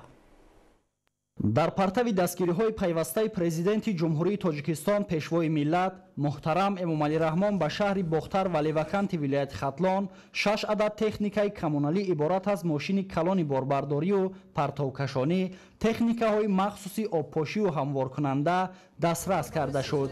зимни супоридани тӯҳфаҳои пешвои миллат, роҳбарияти вилояти Хатлон, масъулини вазорати нақлиёти ҷумҳурии Тоҷикистон ва дигар шахсони расмӣ иштирок намуданд. таъкид гардид ки дастрас гардидани чунин техникаҳои махсуси коммуналӣ имконият медиҳад ки аз ин ба баъд кӯчаю хиёбонҳои шаҳрҳои Бохтар ва Левакан бо истифода аз шароити мавҷуда тозаву озода нигоҳ дошта шуда, сатҳу сифати хизматрасонии коммуналӣ ба аҳолӣ беҳтар карда шавад. ҳамаи техникаҳо наву замонавӣ буда вобаста ба эҳтиёҷоти хоҷагии манзилию коммуналии шаҳрҳо оварда шудаанд. ин ибтикороти роҳбарияти ҳукумати мамлакат нишона аз таваҷҷӯҳи хос ва беҳтар намудани сатҳу сифати хизматрасонии коммуналӣ ба сокинон ва фароҳам овардани шароити солиму созгори муҳити зист мебошад. ин иқдоми муҳим аз он шаҳодат медиҳад ки роҳбарияти кишвар бо назардошти ниёзҳои рӯзафзуни аҳолӣ, таҳкими инфраструктури коммуналӣ ва таъмини шароити беҳтари зист ба мардум таваҷҷӯҳи доимӣ доранд. ҳамзамон дастрас гардидани техникаҳои нави коммуналӣ барои самаранок намудани фаъолияти корхонаҳои манзилию коммуналӣ имкони бештар фароҳам меорад. таъкид гардид ки истифодаи дуруст ва самараноки ин техникаҳо на танҳо барои нигоҳ доштани тозагии муҳити зист, балки барои рушди устувори шаҳрҳо низ мусоидат мекунад. илова бар ин бо ҷалби сокинон ба корҳои тозакорӣ ва ҳифзи муҳити зист нигоҳ дошта мешавад. аз ин рӯ масъулини соҳаи коммуналӣ вазифадор шуданд ки дар нигоҳдории техникаҳо, истифодаи самаранокии онҳо ва баланд бардоштани сатҳи хизматрасонӣ диққати махсус зоҳир намоянд. ҳамзамон аҳолӣ низ бояд дар нигоҳдории муҳити зист ва обудонии маҳалли зисти худ ҳиссагузорӣ намоянд. муассисаи давлатии нигоҳдориро ҳафт амиргади шаҳри Ревакан дар тавозуи худ 111 километр роҳҳоро дар бар мегирад ки аз ин 37 километр ин роҳҳои аҳамияти маҳалли байналмилалӣ дошта, 29 километр ин роҳҳои аҳамияти ҷумҳуриявӣ дошта ва 53 километр ин роҳҳои аҳамияти маҳаллӣ дошта мебошанд. дар тавозуи муассиса дар ҳолати ҳозират 5 адад техникаҳои роҳдорӣ мавҷуд мебошад. чӣ хеле ба ҳамагон маълум аст, имсол қитъаи роҳи байналмилалии бохтар левакан данғара ки масофаи 68-17 километрро ташкил медиҳад ба истифода дода шуд ки аз ин роҳи номбурда 37-13 километр ин роҳи байналмилалие ки дар муозинати муассисаи мо мебошад. бо дастгирии бевоситаи асосгузори сулҳу ваҳдати миллӣ, пешвои муаззами миллат ҷаноби оли муҳтарам эмомалӣ раҳмон, барои нигоҳдории роҳҳои дар муозинати муассиса буда 6 адад техникаҳои соҳавӣ тӯҳфа карда шуд ки минбаъд мо метавонем аз истифода аз ин техникаҳои замонавӣ нигоҳдории роҳҳоро дар ҳолати хуб ва аъло нигоҳ дорем. бо дастгирии доимии пешвои миллат ва ҳукумати ҷумҳурӣ чораҳои зарурӣ барои ҳалли масъалаҳои экологии маҳаллӣ ва таъмини шароити мусоиди зиндагӣ пайгирона идома хоҳанд ёфт. то ба имрӯз бо ҷаҳду талош ва дастгирию кӯмаки пайвастаи ҳукумати ҷумҳурии Тоҷикистон дар ҳамбастагӣ бо шарикони рушд, лоиҳаҳои кӯмаки техникӣ дар вазорати нақлиёти ҷумҳурии Тоҷикистон амалӣ гардиданд. дар доираи ҳамкории шарикии ҷумҳурии мардумии чин бо ҳукумати Тоҷикистон ва дастури президенти мамлакат муҳтарам Эмомалӣ Раҳмон дар ҳошияи татбиқи лоиҳаи роҳи Душанбе, роҳи Бохтар Леваканд Данғара ин 6 автомашина тақдим карда шуд. мо минбаъд низ тасмим дорем ки дар амалигардонии ҳадафҳои созандаи ҷумҳурӣ ба мо дӯст ва ҳамсояи Тоҷикистон саҳмгузор бошем. ҳамчунин дар маросими супоридани тӯҳфаҳои президенти ҷумҳурии Тоҷикистон ба шаҳрҳои нумбурда таъкид гардид ки тибқи дастури пешвои миллат муҳтарам Эмомалӣ Раҳмон ҳоло дар шаҳри Левакан мунфашнамоии 3 километр роҳи маҳаллӣ идома дошта дар наздиктарин фурсат ба анҷом расонида мешавад. дар асоси дастур ва ташаббусҳои пешвои муаззами миллат, асосгузори сулҳу ваҳдати миллӣ, президенти ҷумҳурии Тоҷикистон ҷаноби олӣ муҳтарам Эмомалӣ Раҳмон корҳои ободонии созандагӣ бо маром идома дорад. аз ҷумла мақсад дорем ки 3 километр роҳҳои дохилии шаҳри Леваканро мунфаш намоем. то ин вақт аз ҷумла мо 70% корҳоро иҷро намудаем. дар вақти мӯътадил омадани обу ҳаво корҳои ободонии созандагиро мо давом медиҳем. дар оянда низ дар асоси дастури супоришҳои ҷаноби олӣ корҳои ободонии созандагиро содиқонану софдилона ба кишвари азизи худ Тоҷикистони азиз саҳмгузор бошем. инчунин тадбирандешии пайгиронаи ҳукумати мамлакат баҳри беҳтар намудани инфрасохтор дар маҳал буда дар ободу зебо гардонидани шаҳри леваканд боис гашта истодааст. аз ғамхории навбатии сарвари давлат муҳтарам эмомалӣ раҳмон сокинон хушҳол гардида бо шукргузорӣ аз фазои тинҷу амонӣ ва шукуфоию рушд изҳори сипосу миннатдорӣ баён менамоянд. маҳмараҷаб абдуллозода давлати файзулло, шаҳри леваканд, барои барномаи ахбор. зимни баргузории маҷлиси якҷояи кумитаҳои иҷроияи ҳизби халқии демократии тоҷикистон дар шаҳрҳои турсунзодаву ҳисор ва ноҳияи шаҳри нав номзад ба вакилии маҷлиси намояндагони маҷлиси илоии ҷумҳурии тоҷикистон аз ҳавзаи интихоботии якмандатии шаҳри нав рақами 6 пешбарӣ гардид. гузориши ҳамкорони мо дар ин хусус.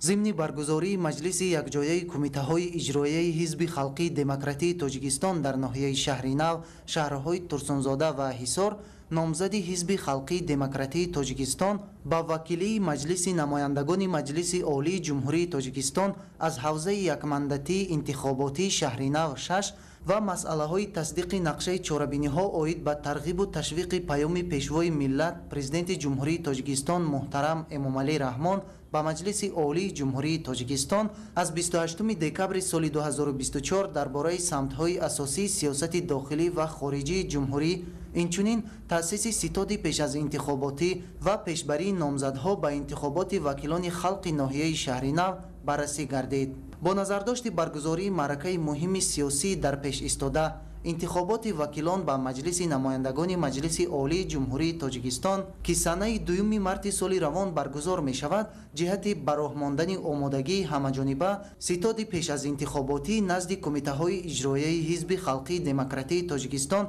در ناحیه شهر نو، شهرهای ترسونزاده و حصار تأسیس داده شد. در اساس طلبات ماده 31 قانون کنستیتوسیونی جمهوری تاجیکستان درباره انتخابات مجلس عالی جمهوری تاجیکستان از حوزه یکمندتی انتخاباتی شهر نو 6 نامزدی بیگا و امیده گل محمدovna با وکیلی مجلس نمایندگان مجلس عالی جمهوری تاجیکستان پیشبری گردیده طریق آوازدهی پنهانی دستگیری یافت. ادامه اخبار. بعد 34 سال تنفس در اساس دستور سپارش‌های پرزیدنت جمهوری تاجیکستان پیشوای ملت محترم امامعلی رحمان، پروازها طریق هواپیمای ان-28 به شهر و ناحیه‌های دوردست جمهوری دوباره برقرار گردیدند. ماه اکتبر سال 2024 اولین پروازها از شهر دوشنبه به شهر خاروق و در سال 2025 دو خط‌سیر هوایی داخلی از جمله خط‌سیر هوایی دوشنبه کلاب و دوشنبه پنجکن براه مانده شد. ادامه مطلب در گزارش ظاهرشاه تقای مراد. در آغاز سال 2025 دو خط‌سیر نوی هوایی دوشنبه کلوب دوشنبه و دوشنبه پنجکن دوشنبه به فعالیت آغاز کرد. امروز هواپیمای ان-28 در هیئت 17 مسافر اولین پرواز خود را از شهر دوشنبه به شهر کلوب انجام داد.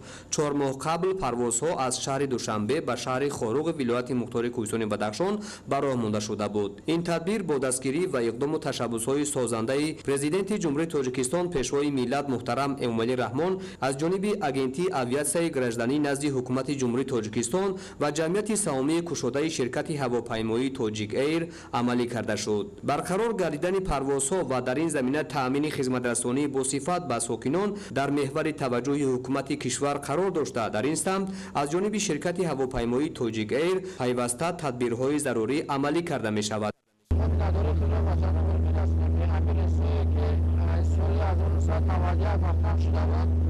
و همیه را از هم برقرار کرد مثل دوشنبه کلوب مول در داخل همیه سیاره قرار داریم و چند لحظه پس میرسیم. من بعد ساکنان و سیاحان داخلی و خارجی می توانند برای صرفه وقت و تماشای منظره های زیبای تاجیکستان از خدمت رسانی های شرکت هواپیمایی تاجیک ایر ثمرناک استفاده برند. پرواز طریق این هواپیما از شهر دوشنبه تا شهر کلوب 25 دقیقه را تشکیل داد.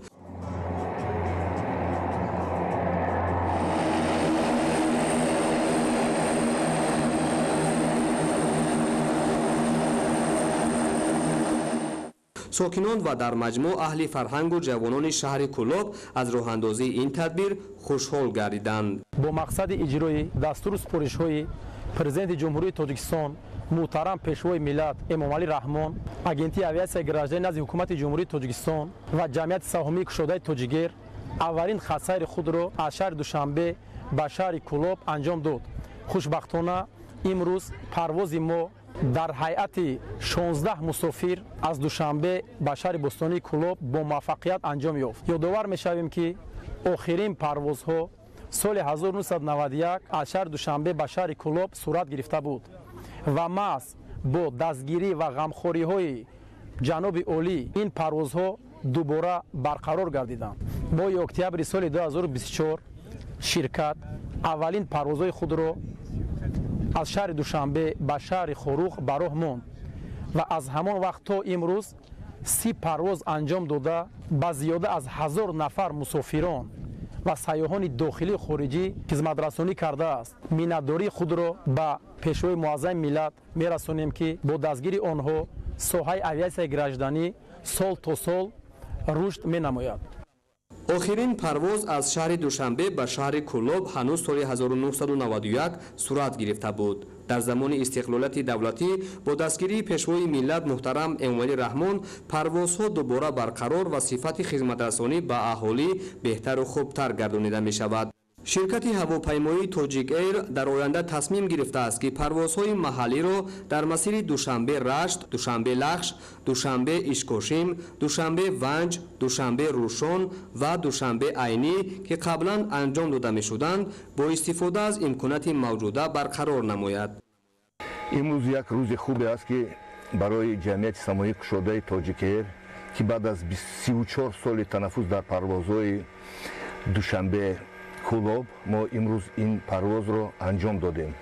мо бисёр аз пешвои муаззами миллат президенти ҷумҳурии тоҷикистон муҳтарам эмомалӣ раҳмон миннат дорем ки мо боз ҳамин парвозҳоро оғоз кардем. мо коркунони ҷамъияти самоии кушодаи тоҷикер тайёрем ба ҳама минтақаҳои тоҷикистон парвоз карда ба мардуми шарифи тоҷикистон хизмат кунем. мавриди зикр аст ки парвозҳо дар масири душанбе кӯлоб душанбе ҳафтаи 3 маротиба рӯзҳои сешанбе, панҷшанбе ва якшанбе анҷом дода мешаванд. зӯришҳои тағоимрод Илҳоми Маҳмуд, ахбор. бахшида ба ҷашни 35-солагии истиқлоли давлатӣ дар ноҳияи восеъ бунёд ва таъмиру навсозии 408 иншооти таъиноти гуногун ба нақша гирифта шудааст. аз ин шумора то имрӯз 281 иншоот мавриди истифода қарор дода шудааст ки 69% иҷрои нақшаро дар бар мегирад. гузориши Анваршоҳ Саидализода. ҷиҳати истиқболи сазовор аз ҷашни сиёсии миллӣ 35-солагии истиқлоли давлатӣ татбиқи босамари сиёсати созандаву бунёдкоронаи президенти ҷумҳурии тоҷикистон пешвои миллат муҳтарам эмомалӣ раҳмон дар ин замина бунёд ва таъмиру навсозии иншооти таъиноти мухталиф намои зоҳирии шаҳру ноҳияҳои мамлакат рӯз аз рӯз хубтару беҳтар шуда истодааст. сокинони баромади ноҳияи восеъ низ аз самараи истиқлоли комили кишвар баҳравар буда рушду пешрафти соҳаҳои гуногуни ноҳия ба таври бесобиқа таъмин гардида истодааст. дар доираи омодагиҳо ба ин ҷашни шоистаи миллат дар ноҳияи восеъ тибқи нақша бунёду навсозии иншооти маърифу тандурустӣ, фарҳанг, роҳҳо, корхонаву коргоҳҳои истеҳсолӣ, марказҳои хизматрасонии маишӣ, ободу зебо гардонидани маҳалли зист ва дигар корҳои созандагӣ бо маром идома доранд. дар партави сиёсати созандагиву бунёдкоронаи асосгузори сулҳу ваҳдати миллӣ пешвои миллат президенти ҷумҳурии тоҷикистон муҳтарам эмомалӣ раҳмон бахшида ба ҷашни 35-солагии истиқлолияти давлатии ҷумҳурии тоҷикистон дар ноҳияи восеъ нақша чорабиниё таҳия гардидааст ки бунёду навсозии 408 иншоотро дар бар мегирад. то имрӯз тибқи нақша чорабиниёи мақомоти иҷроии ҳокимияти давлатии ноҳияи восеъ 281 иншоот мавриди истифода қарор дода шуд. ба иттилои масъулони ноҳия то соли 2026 бунёду аз навсозии 408 иншоот аз он ҷумла 28 иншооти соҳаи маориф, 25 иншооти соҳаи тандурустӣ, 23 иншооти варзишӣ, 2 иншооти соҳаи фарҳанг, 81 иншооти саноатӣ, 111 марказҳои хизматрасонию савдо, инчунин таъмири роҳу пул ва иваз намудани хатҳои интиқоли барқ ба нақша гирифта шуда корҳо дар ин самт восати тоза касб намудааст. тадбирҳои бунёдкорию созандагӣ дар ноҳияи восеъ бо дастгирии ҳукумати ҷумҳурии тоҷикистон хоса президенти мамлакат муҳтарам эмомалӣ раҳмон мақомоти иҷроияи ҳокимияти давлатӣ ҷалби соҳибкорони маҳаллӣ ва шарикони عنوان رشد به راه مانده شده انجام کارها در این سمت تا امروز 69% را در بر میگیرد. مراجعاتی که از طرف صاحبکاران به ما می شود موافق تعیینات مقصدناک، یعنی این یا آن انشاءاتی که با صاحبکاران ضرور میشمارند بر ما عریضهشون وارد می شود. ما موافق عریضه ویها در محل رفته میبینیم، زمین رو موافق تعیینات مقصدناکشون دیده سنجیده آنها مساعدت مینماییم. در زمینه توجه پیوستگی رهبر دولت به رشد بی‌سابقه ساحه معارف از جمله بنیاد مؤسسه‌های تعلیمی و مکتبی که از تاکیدهایشان ضمن ارائه همه‌ساله پیام به مجلس عالی برمی‌آید، در ناحیه واسط در این سمت نیز تدبیرهای سریع اندیشیده می‌شود، زیرا در برابر کارگاه، کارخانه‌های صنعتی و مرکزهای سودا و خدمت‌رسانی بیشتر انشاءات بنیادشونده با مؤسسه‌های تعلیمی و مکتبی راست می‌آیند. طی سال‌های صاحب استقلالی در ناحیه واسط به بنیاد بناهای استقامتی بلندآشیانه مراقع خاص ظاهر می‌گردد. بهر استقبال سزاوار از جشن بزرگ ملی 35 سالگی استقلال دولتی از جانب صاحبکاران محلی در شهرک و جماعت‌های دیوتی ناحیه اینچنین بنیاد بیش از 20 بنای استقامتی بلندآشیانه به نقشه گرفته شده است که چندی از آنها در حال انجامیابی قرار دارند. در حدود ناحیه وسه مخصوصا شهرک هولبوک بنیاد بناهای بلندآشیانه زمانوی طبق نقشه گنرالی شهرک با مرام ادامه دارد. کوشش میکنیم که انشاءات به نقشه گرفته شده رو با صفت با سر بلند مورد استفاده قرار داده جشن 35 سالگی استقلال دولتی جمهوری تاجیکستان را با یک دستاورد بزرگ پیشواز گیریم. اثنای جریان کارهای ساختمانی از جانب مسئولان به مهلت و صفت کارهای ساختمانی دقت ضروری روانه می‌گردد. در زمینه تطبیق سیاست اجتماعی حکومت جمهوری تاجیکستان و جانبداری از توجه و غمخوری پیشوای ملت محترم امامعلی رحمان نسبت به عائله‌های نیازمند، صاحبکاران محلی، افراد وطندوست و شخصان سخاوت‌پیشه در برابر سهمگذاری در تعمیر و بنیاد و نوسازی انشاءات تعیینات مختلف ناحیه همزمان با عائله‌های نیازمند و دارای امکانات محدود منزل‌های استقامتی گوناگون طرح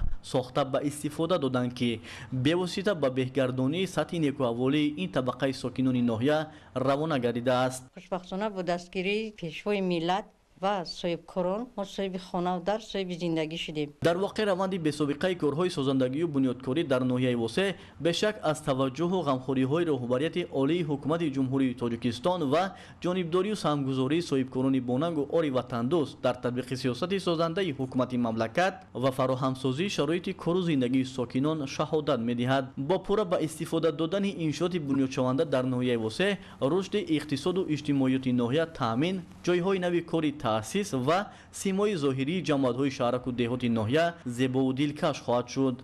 انورشاه سیدعلیزاده، سیدحامد شریف، ناحیه واسع، اخبار.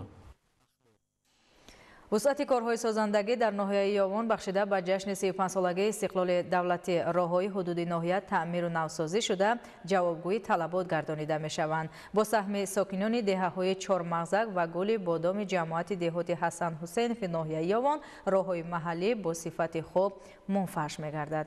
گزارش خبرنگاران ما. در доираи тадбирҳои ободонӣ бахшида ба ҷашни муқаддасу миллӣ 35 солагии истиқлоли давлатии ҷумҳурии тоҷикистон дар баробари дигар шаҳру ноҳияҳои мамлакат дар ноҳияи ёвони вилояти хатлон низ тадбирҳои созандагиву ободонӣ вусъат меёбад. бо дастгирии мақомоти иҷроияи ҳокимияти давлатии ноҳияи ёвон ва саҳми соҳибкорони ватанӣ дар навбати аввал инфрасохтори маҳал мукаммал гардонида шуда сатҳи зиндагии сокинон беҳтар мегардад. дар доираи нақшачорабиниҳои созандагӣ бо саҳми сокинони деҳаҳои чормағзак ва гули бодоми ҷамоати деҳоти ҳасан ҳусейнови ноҳия шоҳроҳи ёвон ваҳдат норак ки солиёни зиёд вайрону валангор гардида буд таъмир мешавад. корҳои тахту ҳамворкунии роҳи мазкур дар қитъаҳои кӯҳӣ махсусан мавзеъҳое ки пурра вайрон гардида рафтуомади воситаҳои нақлиёти сабукрав мушкил шуда буд оғоз гардидааст.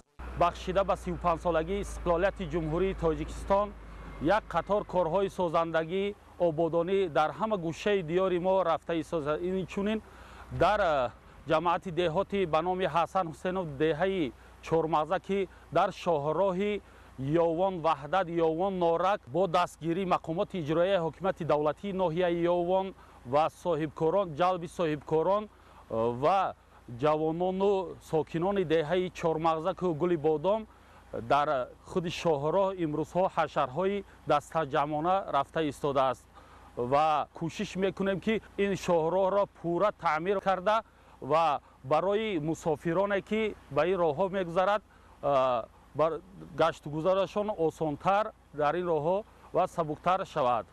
роҳи мазкур роҳи асосии самти ваҳдату норак аз ноҳияи ёвон буда солҳои охир бар асари боришоти зиёди барфу борон ва аз меъёр зиёд бор кашонидани мошинҳои боркаш таъмирталаб гардида буд. махсусан дар фасли зимистон ҳаракати нақлиёти сабукрав тавассути ин шоҳроҳ комилан ғайриимкон шуда ронандагону мусофирон пешорӯи мушкилӣ мегардиданд. инак дар доираи иқдомҳои созандаи мақомоти иҷроияи ҳокимияти давлатии ноҳияи ёвон ин шоҳроҳ бо саҳми соҳибкорони ватандӯсти ноҳия ба талаботи роҳсозии муосир ҷавобгӯ гардонида мешавад. қариб 3 километри роҳҳо чароғонкунӣ карда шудааст ва инчунин қисман таъмиру тармими роҳҳои аҳамияти ҷумҳуриявӣ доштагӣ қариб ки 15 километр роҳро нишон медиҳад ки бо ҷалби соҳибкорон ва шахсони саховатпеша айни ҳол корҳои ободонӣ рафта истодааст. сокинон аз ду шафати роҳ мувофиқи талаботи роҳсозӣ ҷӯйбору қубурҳои обгузар канда бо техникаву механизмҳои зарурӣ корҳои вусъат дода истодаанд.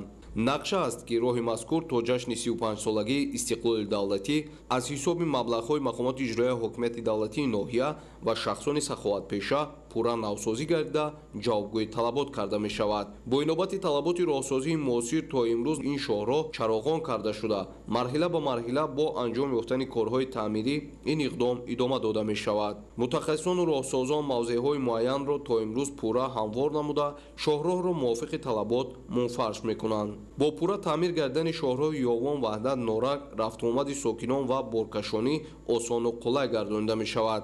дар баробари ба роҳ мондани чунин тадбирҳои созандагӣ минбаъд зарур аст ки ронандагони воситаҳои нақлиёти боркаш ба талаботи бехатарии роҳ таваҷҷӯҳи махсус дода меъёри боркашониро риоя кунанд то ин шоҳроҳ дубора вайрон нагардад. дар маркази омӯзиши мактаби давлатдории эмомалӣ раҳмони академияи идоракунии давлатӣ назди президенти ҷумҳурии тоҷикистон ҳамоиши илмӣ таҳқиқотӣ дар мавзӯи паёми президенти ҷумҳурии тоҷикистон муҳтарам эмомалӣ раҳмон баргузор гардид. идомаи матлаб дар гузориши дилшод ҳакимзода. дар ҳамоиши илмӣ таҳқиқотӣ ки дар маркази омӯзиши мактаби давлатдории эмомалӣ раҳмон дойр гардид, роҳбарият, олимон, кормандон ва омӯзгорони академияи идоракунии давлатӣ назди президенти ҷумҳурии тоҷикистон иштирок ва баромад намуданд. аз ҷониби баромадкунандагон нуқтаҳои асосии паёми президенти ҷумҳурии тоҷикистон муҳтарам эмомалӣ раҳмон ба маҷлиси олии ҷумҳурии тоҷикистон дар бораи самтҳои асосии сиёсати дохилӣ ва хориҷии ҷумҳурӣ шарҳу тавзеҳ дода шуд. гуфта шуд ки паёми президенти ҷумҳурии тоҷикистон муҳтарам эмомалӣ раҳмон ба маҷлиси олӣ роҳнамои мушаххаси созандагиҳои кишвар, қадамҳои устувор барои иҷрои ормонҳои баланди миллӣ, нақшаҳои бузурги эҳёи дубораи халқ мебошад. аз 272 банди паёми навбатии президенти ҷумҳурии тоҷикистон 149 банд ба соҳаи иқтисоди миллӣ равона карда шуд. эълон гардидани соли 2025-2030 солҳои рушди иқтисоди рақамӣ ва инноватсия ки дар паёми президенти ҷумҳурии тоҷикистон пешниҳод гардид, тамоми сохторҳои давлатӣ, тамоми муассисаҳои олии касбӣ ро вазифадор кард ки дар ин самт кадрҳои болаёқатро омода намоянд. дастур доданд ки бояд кадрҳои баландихтисос аз ҳисоби на танҳо дар сатҳи миллӣ, дар сатҳи минтақавӣ ва ҷаҳонӣ бояд омода карда шаванд. ва дар ин росто президенти мамлакат муҳтарам эмомалӣ раҳмон қайд намуданд ки дар низоми таълимии муассисаҳои тамоми зинаҳои таҳсилоти касбӣ равияи омода намудани барномасозон ва дигар ихтисосҳои зарурӣ барои рушди иқтисоди рақамӣ ва барномасозӣ бояд ҷорӣ карда шавад. дар ин замина роҳбарияти академияи идоракунии давлатии назди президенти ҷумҳурии тоҷикистон ва кафедраҳои тахассусие ки дар академия имрӯз фаъолият мекунанд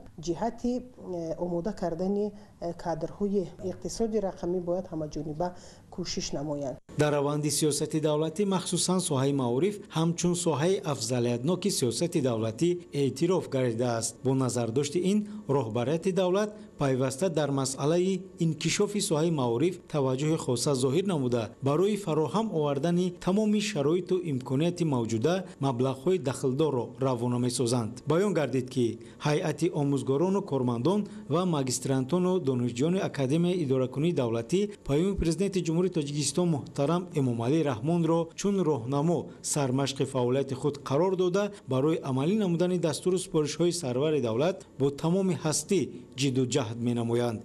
دلشاد حکیمزاده، خالمحمد دولت، اخبار. در کالج تکنولوژی شهر دوشنبه وابسته به آموزش نقطه‌های پیام نوبتی پرزیدنت جمهوری تاجیکستان پیشوای ملت محترم امامعلی رحمان درباره سمت‌های اساسی سیاست داخلی و خارجی جمهوری تاجیکستان با مجلس عالی همایش علمی برگزار گردید.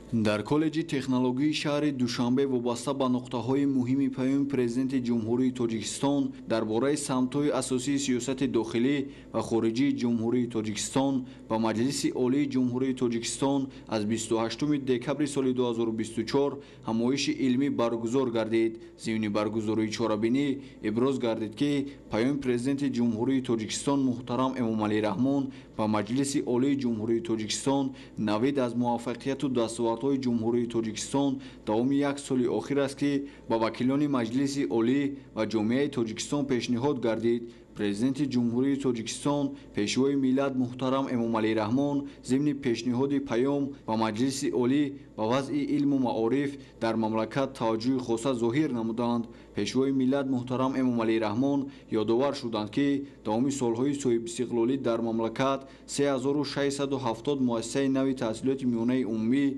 262 مؤسسه تا مکتبی و 35 مؤسسه تحصیلات عالی کسبی ساخته به استفاده داده شد. اگر سال 1991 در تاجیکستان 3229 مؤسسه تحصیلات عمومی با یک از 3 میلیون نفر خواننده فعالیت داشته باشد، پس امروز 4037 مؤسسه از جمله 170 لیسه و گیمنازیا یعنی مؤسسه های تعلیمی تیپ نو فعالیت می نمایند. باید گفت که در زمینه تحصیلات عالی و میانه کسبی مسئله های سطح و صفت تعلیم، درجه کسبی آموزگاران و استفاده تکنولوژی های معاصر از جانب آنها جاری نمودن تکنولوژی های رقمی در روند تعلیم، تحکیم زمینه مادی و تکنیکی، همکاری بین المللی، تبادل علمی آموزگاران و دانشجویان، کارهای علمی و تحقیقاتی و تدبیرهای تربیوی دوره به دوره تقویت می‌یابند. پیشوای ملت ضرورت زبان آموزی را مهم دانسته تاکید نمودند که در شرایط رشد باثبات همکاری بین المللی و وسعت یافتن همگرایی تاجیکستان با جامعه جهانی طلبات به متخصصانی که سطح کسبیت بلند داشته زبانهای خارجی مخصوصا روسی و انگلیسی را خوب می‌دانند روز به روز می‌افزاید. بنابراین ضرور است که آموزش زبانهای خارجی از زمینه تحصیلات تا مکتبی به راه مانده شود. بیننده های عزیز، این بود آن خبر گزارش‌هایی که تا این ساعت به دست ما رسیدن و پیشنهاد شما نمودیم. سلامت باشه. تو گذارید.